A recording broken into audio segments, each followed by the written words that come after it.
వరిసేలు అడిగినాయి నీరు దాపెరైతేడాని పత్తి సేలు అడిగినాయి నెత్తురు జల్లెరైతేడాని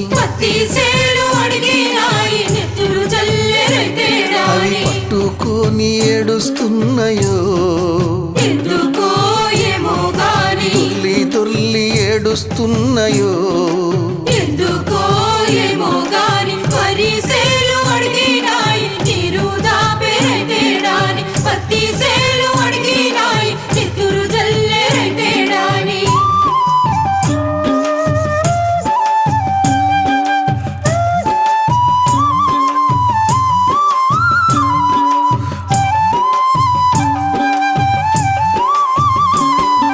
జొన్న సేలు అడిగినాయి వెన్ను పూస